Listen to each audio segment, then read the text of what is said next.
Assalamualaikum warahmatullahi wabarakatuh. Waalaikumsalam warahmatullahi wabarakatuh. Pertama-tama saya ucapkan terima kasih kepada Bapak Ibu Guru SDN 1 Ciwidey karena sudah meluangkan waktunya untuk mengikuti acara diseminasi budaya positif yang akan saya bawakan. Nah, diseminasi positif ini tujuannya untuk semata-mata untuk memenuhi tugas mandiri dalam modul 1.4 yaitu tentang budaya positif.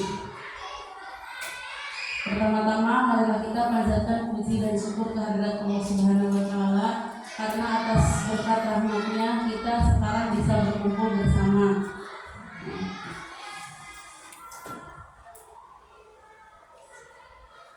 Nah, yang pertama, ini ada pertanyaan pemantik. Menurut Bapak Ibu Guru, setuju atau tidak? Yang pertama, hukuman dapat mendisiplinkan anak. Menurut Bapak Ibu, setuju apa tidak? Kalau hukuman itu dapat mendisiplinkan anak. Setuju aja. Setuju atau tidak setuju? Bagaimana itunya aja, hukumannya seperti apa? Hukumannya yang seperti apa? Mungkin bisa kalau hukuman untuk pukul-pukulan yang nggak setuju, tapi kalau misalnya hukuman yang memang membangun ya Ya, bagaimana Bu No? enggak. Ibu dapat pusat. Kedengeran satu.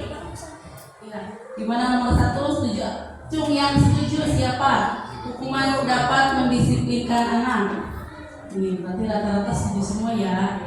Nah, kunci jawabannya ya nanti. Yang kedua, pemberian hukuman dengan hal positif seperti membersihkan halaman sekolah, membaca, misalkan dapat meningkatkan disiplin anak.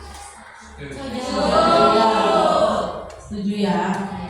Terus yang ketiga, memberi penghargaan dapat meningkatkan motivasi belajar anak. Setuju. Yang keempat, guru berperan sebagai teman bagi siswa. Setuju atau tidak? Setuju. Berarti ini Bapak Ibu setuju semua ya? Ya. Nah, sekarang dikunci jawabannya. Nanti ada penjelasannya di sini. Sekarang tentang budaya positif. Apa sih budaya positif itu? Budaya positif adalah nilai-nilai atau keyakinan-keyakinan dan kebiasaan-kebiasaan yang berpihak pada murid agar dapat berkembang menjadi pribadi yang kritis, penuh hormat dan bertanggung jawab. Nah, salah satu unsur utama budaya positif adalah disiplin positif sebagai salah satu wadah untuk menciptakan budaya positif. Nah, dalam budaya positif ini ada 6 hal yang akan kita bahas pada kesempatan kali ini. Yang pertama, disiplin positif dan nilai-nilai kebijakan universal. Yang kedua, teori motivasi, penghargaan, hukuman dan restitusi. Yang ketiga, ada 5 posisi kontrol guru. Yang keempat, ada kebutuhan dasar manusia. Yang kelima, ada keyakinan kelas. Dan yang keenam, ada segitiga restitusi. Sekarang nanti coba Bapak Ibu guru berpasangan. Yang satu misalkan ada si A dan si B. Ya, nanti ada SPT dulu.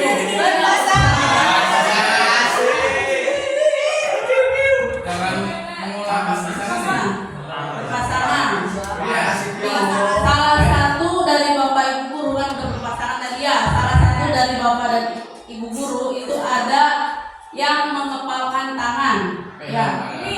Ya, salah satunya kuliah dengan Pak Padil. Dia yang mengepalkan tangan, nanti Pak Padil sebagai pasangannya misalkan. Nah, anggaplah dalam kepalan tangan Bapak itu ada sesuatu yang sangat berharga bagi Bapak Ibu guru. Bayangkan apa aja itu? Misalkan uang 1 juta misalkan. Ya.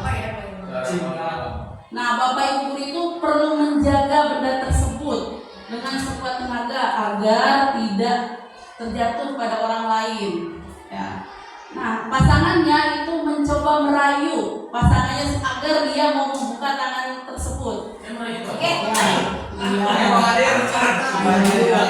Merayu dengan apa aja, apa dengan membujuk atau dengan menghardik atau mengintimidasi, memarahi, mengkritik, atau menawari bapak ibu sesuatu agar bisa membuka kepala tangan tersebut. Kira-kira bapak ibu mau tidak membuka tangan tersebut? Tidak. Misalkan di tangan Buria ada uang 100.000, kemudian bapak dia berusaha memintanya.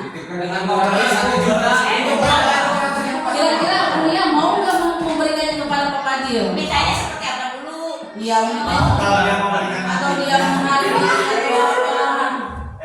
Tadi kawinin. Gimana? Kira-kira bapak ibu mau nggak membuka kepala tangan bapak ibu dan memberikannya kepada orang tersebut? Tidak, saya bahagia. Misalkan, tapi misalkan ketika di dalam genggaman tangan bapak ibu itu ada uang 100.000, misalkan temannya menggoda, ayolah pinjamkan saya 100 dulu gitu. Pinjam 100 dulu, misalkan karena saya butuh buat membeli susu anak saya gitu. Kira-kira akan tidak akan bapak ibu guru? Dikasih dong. Susunya dikasih, uangnya enggak. Buat kawin. Saya dikasih tidak.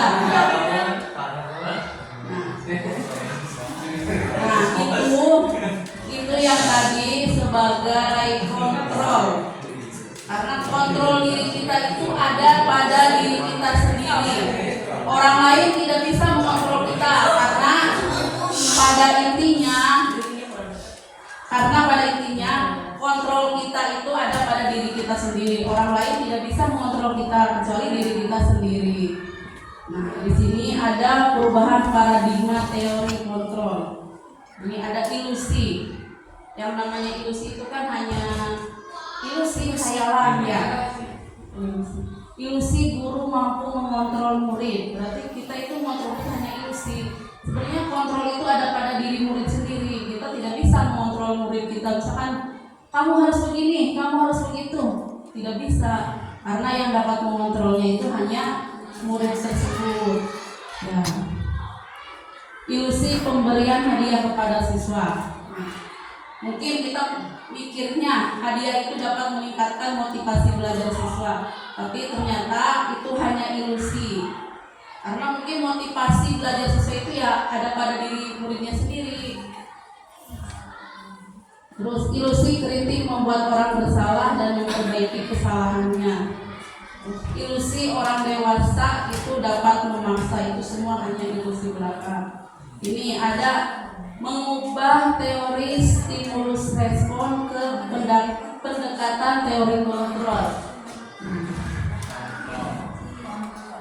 Teori kontrol ya, jangan sampai hilang F-nya, nanti sampai masalah. Tadi di posisi deh. Ini ada teori stimulus respon ke dalam teori kontrol yang realitasnya semua kebutuhan kita sama, tapi ternyata realitasnya kebutuhan kita itu berbeda. Kebutuhan orang itu tidak sama. Yang benar itu kebutuhan kita itu berbeda. Terus teori stimulus responnya itu semua orang melihat hal yang sama, tetapi teori kontrolnya itu setiap orang itu memiliki gambaran yang berbeda.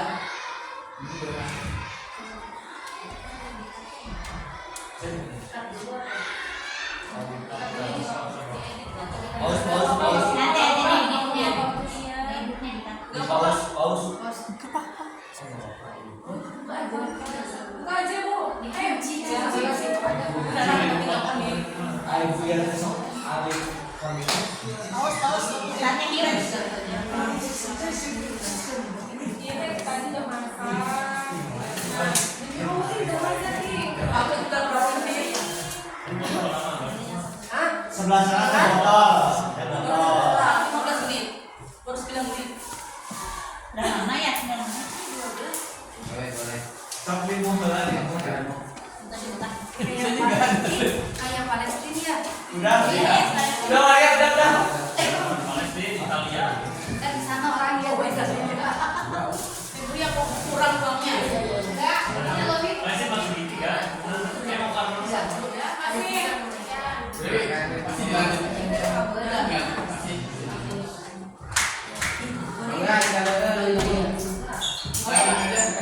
Saling memajak tidak apa-apa. Tadi ada maksud enggak? Ada ya? Ada. Ini ada mengubah teori stimulus respon ke pendekatan teori kontrol ya. Stimulus responnya realitas atau kebutuhan kita sama, tapi menurut teori kontrol itu realitas kebutuhan kita itu berbeda ya. Terus ini ada paradigma stimulus responnya, semua orang melihat hal yang sama. Menurut teori kontrol itu setiap orang memiliki gambaran berbeda. Kita mencoba mengubah orang agar berpandangan sama dengan kita. Kalau teori kontrolnya itu, kita berusaha memahami pandangan orang lain tentang dunia. Yang keempat, perilaku buruk dilihat sebagai suatu kesalahan. Nah, menurut teori kontrol itu semua perilaku memiliki tujuan. Terus menurut stimulus respon, orang lain bisa mengontrol saya. Kalau menurut teori kontrol itu hanya kita yang bisa mengontrol diri kita sendiri. Menurut stimulus respon itu saya bisa mengontrol orang lain. Nah, menurut teori kontrol Anda tidak bisa mengontrol orang lain. Terus menurut stimulus respon pemaksaan ada pada saat rujukan gagal. Nah, menurut teori kontrol itu kolaborasi dan konsensus menciptakan pilihan-pilihan baru. Kalau menurut stimulus respon itu model berpikirnya menang kalah. Nah, kalau dalam teori kontrol itu model berpikirnya menang dan menang. Nah, ini berkenaan dengan disiplin positif.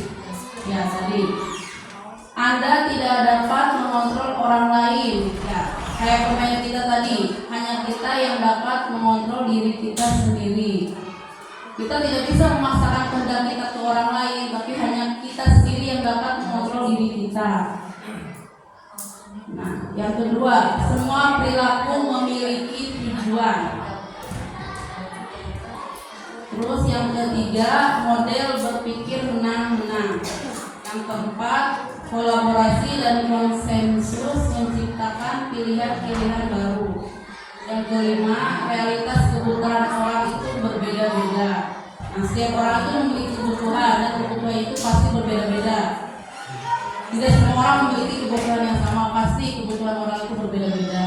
Ya. Sekarang disiplin, apa sih disiplin? Menurut Bapak Ibu apa itu disiplin? Boleh bertanya dulu. Boleh, Mangga.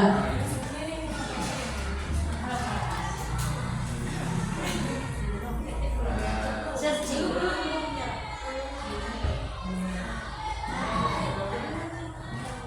Saya mau bertanya Bu, tadi dari teori disiplin kontrol bahwa kita tidak bisa mengontrol orang lain, ya kita tidak bisa mengontrol orang lain, hanya kita yang bisa mengontrol diri sendiri.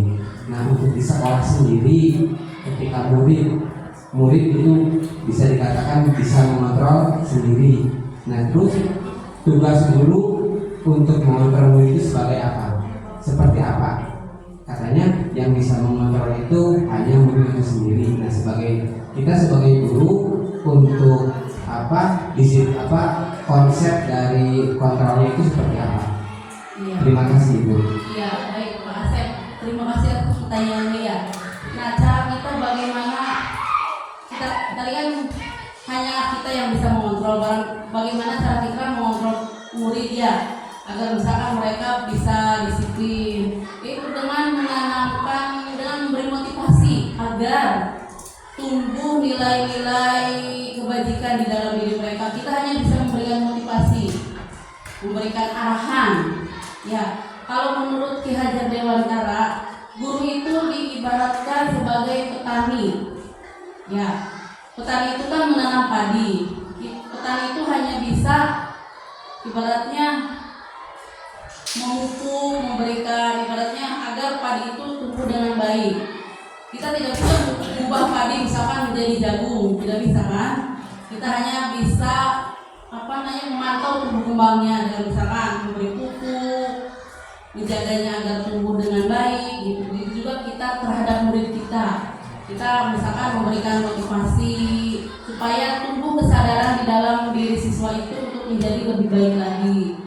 Nah, seperti itu Pak Asep. Ya. Lanjut ya. Ada lagi yang